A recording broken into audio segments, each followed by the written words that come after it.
Olá pessoal, meu nome é Marcos Lintz, eu sou enfermeiro intensivista, sou coordenador de cursos aqui do IESP e da Uniredentor. Fui convidado aqui hoje para participar de um projeto muito bacana que começou há 15 dias, que chama Live do IESP, onde todas as quartas-feiras à tarde, algum tema, algum professor, algum convidado vai estar contribuindo aí com a nossa comunidade, com algum assunto pertinente. Semana passada a gente teve o professor Rafael Soares, foi muito legal. Durante a apresentação dele, pintaram algumas perguntas e algumas sugestões de temas, então a gente gostaria de pedir para vocês que façam a mesma coisa. Depois a gente vai dando feedback aí, na quarta que vem, algum outro professor, algum convidado vai estar apresentando algum tema para vocês. O que a gente vai conversar aqui hoje é acerca do atendimento protocolizado da parada cardíaca. Então, falando em protocolo, hoje em dia é uma realidade que na assistência à saúde a gente não tem como fugir. Os protocolos eles foram estudados, criados, testados e frequentemente eles são reavaliados para que a gente acerte ao máximo na assistência à saúde. Quando a gente trabalha com protocolo, a nossa chance de acertar é muito grande. Quando a gente trabalha de uma maneira empírica ou cada um faz de um jeito, a gente não tem qualidade e com certeza os nossos resultados aí podem ser desagradáveis ou desastrosos. Então é importante que a gente use os protocolos em todas as nossas ações e sem deixar a individualidade do paciente. Existem algumas particularidades, individualidades do paciente que requerem algumas vertentes diferentes no seu atendimento, na sua abordagem. Mas falando em parada cardíaca, gente, em 2015 aí, a American Heart publicou as novas diretrizes e veio uma diferença aí entre o atendimento pré-hospitalar e o atendimento intra-hospitalar. Isso foi muito bacana, porque veio trazer para a gente os cenários diferentes e a abordagem ela é muito diferente. Falando um pouquinho do pré-hospitalar, a gente observa no guideline que foi colocado lá a inclusão do público leigo. O público leigo é importantíssimo. Em países de primeiro mundo, a gente já observa uma força-tarefa muito grande em treinar as pessoas que não são profissionais de saúde a identificar um paciente provavelmente grave ou em parada cardíaca, a acionar o serviço médico de emergência o mais rápido possível e muito rápido iniciar os esforços de ressuscitação. Então não precisa ser profissional de saúde para iniciar os esforços. Então o público leigo ele entra no guideline como um indivíduo que vai melhorar o prognóstico desse paciente. Porque o quanto mais rápido possível for identificado e começado, iniciar as compressões cardíacas de alta qualidade, a maior é a chance desse indivíduo ter o mínimo de sequelas possíveis. A gente hoje pensa e trabalha para atendimento de parada cardíaca pensando que o tempo é cérebro e músculo cardíaco. Então, quanto mais tempo o indivíduo estiver lá paradinho, ninguém fazendo nada, isso não é legal para o paciente, o desfecho vai ser muito ruim. Mesmo que o paciente volte, geralmente ele vai vir com um desfecho neurológico inesperado, que não é o que a gente queria. Hoje a gente quer reanimar os indivíduos e trazer ele com a melhor qualidade possível de vida para que ele seja devolvido à sociedade ainda viável e possa ter vida normal. Falando de pré-hospitalar, a gente observa que além do leigo ter entrado nesse guideline, e esses esforços acontecerem em diversos países, observa-se no Brasil, eu até gostaria de enaltecer aí, parabenizar o pessoal do SAMU. Existe um projeto SAMUzinho que é muito legal, em todos os estados que eu tenho visitado eu vejo que é super efetivo. Aqui em Minas funciona muito bem, o pessoal vai nas escolas, os profissionais do SAMU que trabalham com a educação dos próprios funcionários do SAMU, dos colaboradores do SAMU, eles também se dedicam à capacitação do público. Então o projeto SAMUzinho ele vai na escola e é muito legal, porque ensina à criança e aos professores que o trote é errado, que cada vez que dá o trote, que faz o trote para o serviço médico de urgência, alguma pessoa pode deixar de ser salva. Ensina algumas manobras, ensina a abordagem, então isso é muito legal, porque cuidando da criança, educando lá na base, com certeza a gente terá adultos conscientes, colaboradores e um público que vem para ajudar, para agregar. Então o projeto Samuzinho aí, super de parabéns, tem um monte de gente que a gente conhece que trabalha com isso, inclusive alguns instrutores nossos aqui do IESP, e a motivação do pessoal é muito grande. No pré-hospitalar, a gente vê, né, uma observação assim, muito assertiva, né, do pessoal chegar com o suporte básico de vida e o quanto antes implementar o suporte avançado de vida. Quando você fala em pré-hospitalar, o suporte básico, ele geralmente é o carro-chefe, porque é a hora que você identifica e você inicia as manobras de ressuscitação cardiopulmonar. E, inclusive, você vai desfibrilar esse indivíduo. Né? Quando você fala em indivíduo adulto, geralmente aí quase 80% do indivíduo adulto, quando tem uma parada cardíaca, a etiologia é cardiológica. E quase a totalidade, o que vai reverter essa parada cardíaca é a desfibrilação, é dar o choque mesmo no indivíduo. Então a gente vê no suporte básico de vida isso acontecendo cada vez de forma mais madura no Brasil, né? Por conta mesmo das capacitações, do próprio SAMU, o treinamento que esse pessoal tem é de alto nível e é constante, né? Não é o que a gente costuma falar de ser uma educação feita de vez em quando, de ser reciclagem. Não existe reciclagem, é educação continuada. O profissional de saúde é isso mesmo, tem que trabalhar com educação continuada, está sempre se atualizando, praticando, treinando, para que na hora que chegar lá no corpo a corpo, no vivo, para a gente errar o mínimo possível e ser o mais assertivo. E aí entram os protocolos. Né? O protocolo do BLS, da American Heart Association, ele é bem claro, ele é bem objetivo, ele é fácil e ele é super assertivo mesmo. Tá? As pessoas que seguem o protocolo, que têm o treinamento, fazem o protocolo certinho do CAD, né? Ele não vai errar. E a chance da gente retomar a circulação espontânea do indivíduo que parou, ela é muito maior e volta com o mínimo de sequelas possíveis. E aí o pessoal do suporte básico de vida faz esse atendimento, faz essa abordagem com a maior qualidade possível e à medida que for necessário, né, o indivíduo não voltou e precisa de outras ações, aí chega assim o suporte avançado de vida, né, que ele pode ser em pediatria, em neonatologia ou no adulto. No caso, a gente chama de suporte avançado de vida em cardiologia. E esse suporte avançado de vida já vem mais com as intervenções, né, e algumas medidas mais invasivas, onde a gente vai ter uma via aérea do paciente, né, uma via aérea avançada, que esse paciente não respira, e está demorando muito a voltar.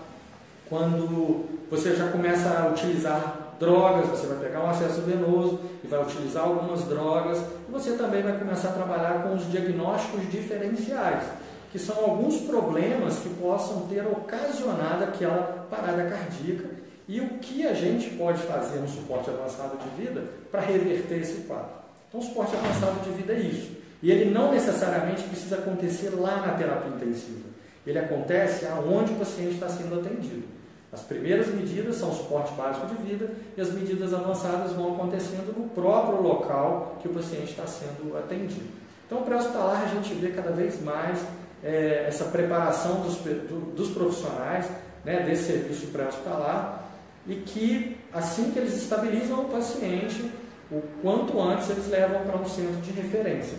Todo paciente que parou, quer seja criança, adulto, ele precisa de ser encaminhado para os cuidados pós-parada. Ah, parou, mas voltou falando, está tranquilo, está estável hemodinamicamente. Mas ele parou. A partir do momento que você tem um paciente que teve uma parada cardíaca, por mais breve que ela seja, precisamos investigar. Precisamos investigar para que ele não tenha uma nova parada. Porque senão ele pode parar num momento ali e a gente não ter tempo de ressuscitar esse indivíduo e a gente vai perder. Então, o paciente parou, encaminha para a unidade hospitalar.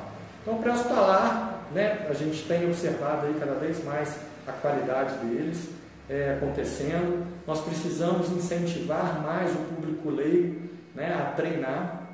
Nós aqui já fazemos parte, se eu não me engano, 3 ou 4 anos do Dia Nacional da Reanimação, que acontece sempre entre agosto e setembro, onde diversas faculdades e empresas do Brasil, eles participam naquela semana de um treinamento para o público. Aqui geralmente a gente faz num shopping, né, parceiro, junto com algumas faculdades, onde nós, profissionais, instrutores, professores, nos doamos um dia inteiro para a população leiga, onde a gente faz um monte de estação e é muito bacana, muito legal, porque as pessoas vêm para aprender, para entender o que é uma parada cardíaca e treinar.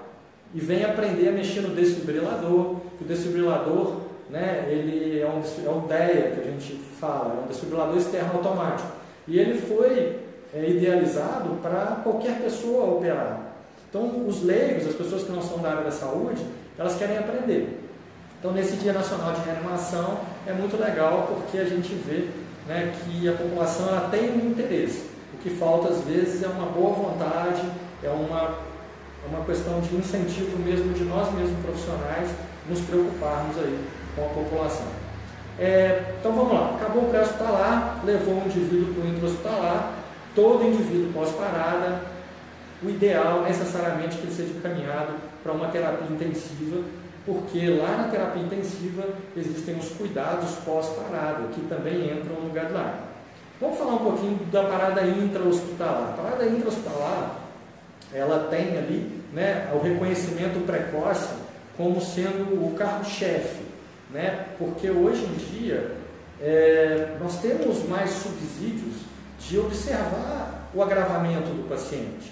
Né? Quando você fala em criança, isso é muito pior, porque a criança raramente ela para por etiologia cardiológica. Geralmente a criança para, quase em sua maioria, por hipóxia ou por algum evento bacteriano, alguma infecção, alguma coisa que ela apresentou uma deterioração. Então nós precisamos o quê? Vigilância. Então aí que entra no guideline falando da vigilância de forma bem incisiva mesmo, bem forte. E uma das maneiras da gente ser vigilante em saúde é monitorar os nossos pacientes. E uma estratégia super bacana, que eu tenho a sorte de trabalhar, inclusive, numa instituição que tem esse serviço, que é o TRR, é o Time de Resposta Rápida. Os times de resposta rápida eles foram criados justamente para fazer a vigilância dos pacientes que não estão dentro da UTI ou dentro de uma unidade de urgência e emergência. São os pacientes que estão internados ali, aguardando cirurgia, fazendo algum tratamento ou uma pós-cirurgia, por algum acometimento que ele não esteja na UTI nem na emergência. Então, o time de resposta rápida geralmente é composto por profissionais altamente capacitados, que têm um feeling muito bacana para lidar com a gravidade e identificar alguns gatilhos que nos atentam que aquele paciente precisa de uma atenção e de intervenções o mais rápido possível antes que ele pare. Então, a American Heart veio observando nos seus estudos, né, de 2010 até 2013, 2014, que o crescimento do time de resposta rápida no mundo foi absurdo, cresceu muito. E geraram muitos dados, muitos estudos que comprovaram que realmente, quando você tem um time de resposta rápida numa instituição hospitalar, o seu número de parada cardíaca diminui muito. E além de diminuir o seu número de parada cardíaca, a condução, o desdobramento do paciente que foi atendido é completamente diferente. Eu observo isso diretamente na minha UTI. Quando eu recebo um paciente que agravou na unidade de internação ou que chegou a ter uma parada mesmo devido ao agravamento, ele chega para nós na UTI hoje completamente super bem conduzido. O paciente chega hemodinamicamente estável, algumas medidas de suporte avançado de vida já foram tomadas lá na unidade de internação. Então isso se dá graças mesmo ao time de resposta rápida. Só que a American Heart veio chamando a atenção para uma coisa. Foram observados que muitos hospitais têm um time de resposta rápida, mas não tem um time de resposta rápida pediátrico. E é importantíssimo, às vezes até mais do que o adulto. Então, no guideline de 2015 veio falando, as instituições hospitalares que têm crianças graves ou potencialmente graves, que lidam com crianças potenciais graves, essas instituições eles precisam ter o time de resposta rápida pediátrico, porque a criança geralmente ela para por deterioração. Então, para a gente trabalhar a deterioração é justamente isso mesmo, vigilância constante, implementação de medidas o quanto antes possível quando a criança apresentar algum agravo, alguma mudança ali no seu estado normal. Tem pessoas que às vezes falam, né, que a criança quietinha é criança boa. Nem sempre. né? Nem sempre. Tem mãe, às vezes, que está chamando o profissional de saúde, vamos lá, minha criança, meu filho não está bem, e às vezes o profissional, ele acha, não, está bem, está quietinho. Mas nem sempre o quietinho é o bom. Por quê? Às vezes aquela criança é uma criança agitada, hiperativa, uma criança, né, pilhada, e que não é uma criança quieta. Se ela está quieta, às vezes ela está lá com uma bacteremia, está com um processo infeccioso ferrado, que ela precisa de intervenção, precisa de alguém fazer alguma coisa. Então o profissional de saúde ele tem que ficar atento, porque ninguém é melhor do que a mãe para conhecer o seu filho.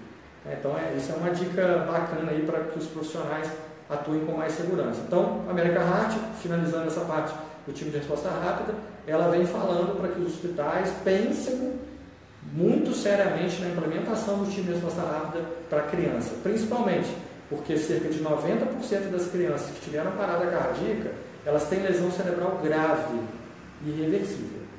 Então a gente tem que cuidar das nossas crianças. Tá? Dentro do hospital, então é mais ou menos isso que acontece, né? O suporte básico de vida também acontece, suporte avançado de vida, terapia intensiva, e lá na terapia intensiva, os cuidados pós-parada. No guideline anterior falava-se em hipotermia pós-parada, só que é muito difícil. Como a American Heart é uma associação que ela não busca lucros e, pelo contrário, ela quer otimizar e fazer com que o atendimento seja assertivo e ao alcance de todos, mudou o guideline. Então a gente não trabalha mais com hipotermia pós-parada, trabalha com a manutenção da temperatura, né? É uma indução a temperaturas menores, que vão de 32 a 36 graus, onde você vai estar titulando uma temperatura. Por exemplo, a UTI vai titular lá 34 graus, é a temperatura que eu tenho que manter esse indivíduo.